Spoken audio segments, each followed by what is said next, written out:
Hello, everybody, and welcome back to another brand new edition of Weed on Wrestling. I am your host, Weed, aka Alan, fresh off a brand new edition of Smackdown. The joint is rolling, being passed to me as we speak. Lick that and hit that. Alright, so we got a lot to talk about. Raw last night, as you already know, if you listened to my one earlier today, I liked the show. Brought out all the stops, big names on the docket. SmackDown knew they had to do something to, carry on the momentum from the previous night's Raw. Now, joining me in secondhand studio, she's not going to talk a whole lot. She's kind of sitting over here on my side. She is my better half, Cassie. How you doing tonight, Cassie? Pretty good.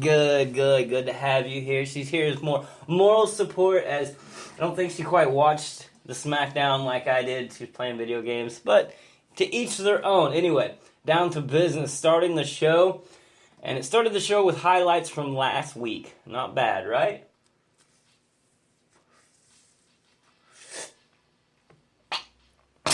Ooh, that's a good one. Ooh. I told you I was going to have to stop coughing on you, and I apologize for that. That was a good fucking hit. I'm dying. I'm not dying. Okay, here we go. Now, it started off with the highlights from last week. It wasn't a bad start. And then in comes Shane O'Mac and Daniel Bryan, and lo and behold, we get to sit through yet another clip of Orton from last week. Fuck you, you repetitious bastards.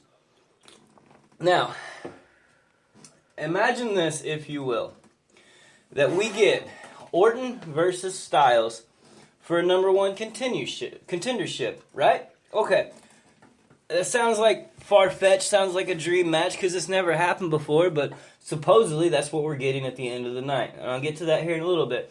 But it was kind of an shitty opening segment. And I say that not because the fact that for 2 nights in a row we now had a first-time match ever. Last night was Samoa Joe and Jericho. This night was Styles and Orton. I like that. Then again, my standards are normally high coming off the Raw from last night where Jericho opened the show. It didn't hold up. Even Daniel Bryan and Shane O'Mac together don't hold a candle to Y2J Jericho. Oh, it's trying to go out on me. Now, I have a side note right here.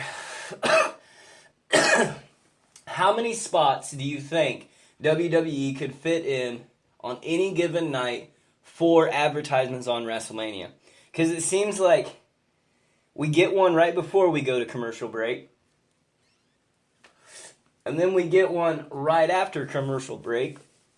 And we get one right in between segments now, too. So we get 3 WrestleMania spots, all within like a 5-minute break here. It's just not good television, basically. Can we please just get to the meat of the program and stop with all this unnecessary horse shit? Now, the show actually started. I thought I would be ready for this John Cena, Nikki Bella versus James Ellsworth and Carmella. And it was so bad. I even have on my little cheat sheet here, Kill Me Now. Ellsworth has a mic, and I'm pretty sure he spelt fabulous wrong. And then, oh joy, I get to watch a match complete, like, fully stocked with shit competitors. And it was just as bad as you think it was. My first reaction was, what a shit crowd. I didn't hear any John Cena sucks chants, and that disappoints me. I mean, what the fuck, Indy? You kind of dropped the ball on this one. You're all slipping. And just when I was about to write off the entire match, I hear, awesome, and then it's Miz. And that made me happy. Because Miz and Maurice are actually more relatable at this point in time than John Cena and Nikki Bella.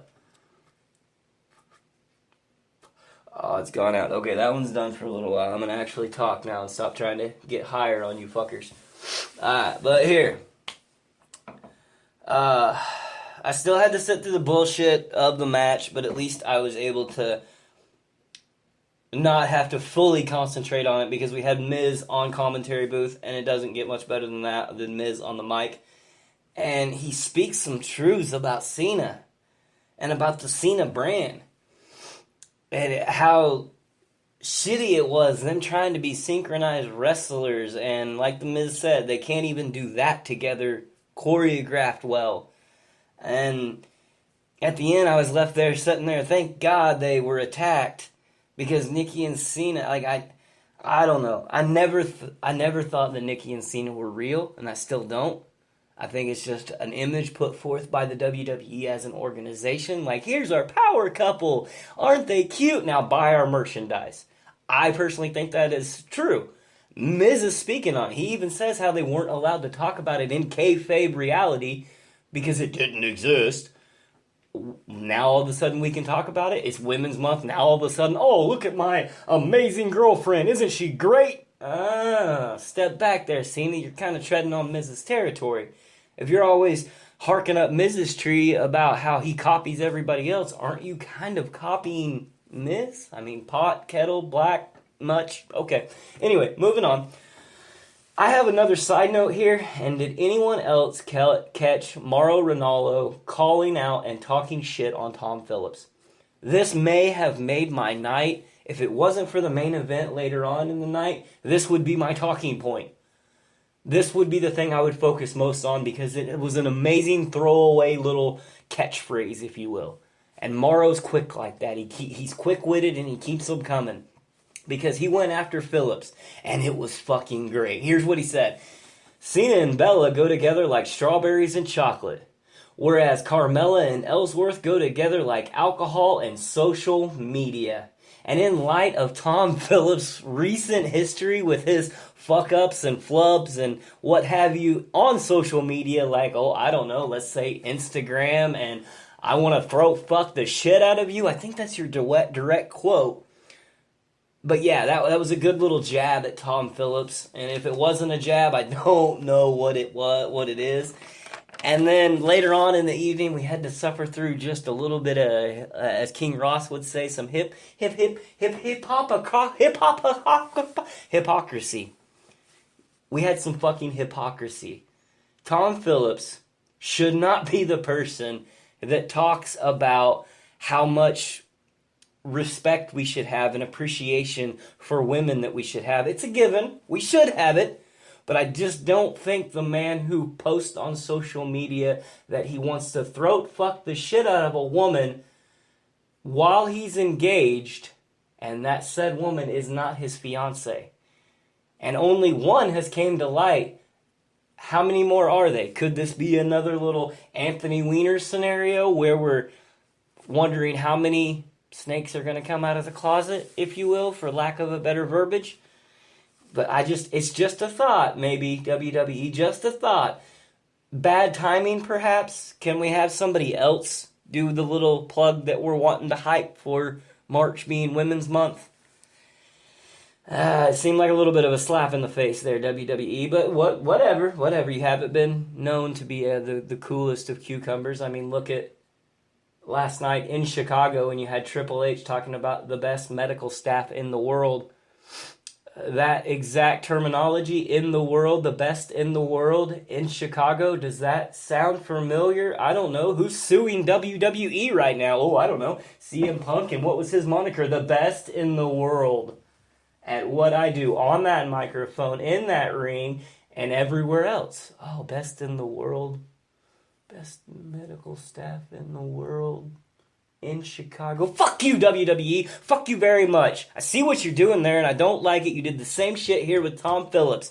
We know what's going on. At least hand the duty over to, like, Mauro Ranallo, who's good with the words. He talk well, is what I'm saying. Rant done. I have here written on my sheet, and I didn't see it before, but Miz's promo before I got off on the stupid Tom Phillips rant. His Robo Cena remark was amazing. He does great promo work, as always, as The Miz does. There's not many like him. He's our modern day Flair. Love him or hate him. Well, you're going to hate him, but you have to respect him. His body of work, you have to respect. I like him for talking about how fake Cena is and how everything is for the brand. Well said, because the universe already knows that. Switching gears, changing gears, if you will. Really? Fucking really, Kurt Hawkins? You're going to call out Dean Ambrose? Technically, Kurt, you won last week by countout, so can't you just tuck your tail between your legs, take the victory, and run on home? You beat Dean Ambrose in a match. Congratulations. Don't call out a crazy man. You see what happens when you do. It's what you fucking get. Dirty deeds to Hawkins, and then I guess we'll just watch Dean Ambrose stalk Baron Corbin for a little while in the locker room. I mean, storyline seems familiar. It's almost as if we, the fans, might have seen this before. Like, oh, I don't know, every fucking week for the last 15 fucking years. I'm sorry. Yeah, but to not, blow my stack or anything, but fuck off. Can you write something new? Please? I digress. So I guess Mojo Rawley's still a thing. Didn't realize he was still out there, but I guess him and Dolph Ziggler have beef now, so that's good to know moving forward, I guess. It doesn't really change my reality whatsoever because, well, quite frankly, I can't stand Mojo Rawley, and I don't really like the reincarnation of Dolph Ziggler, the former shell that was a great wrestler.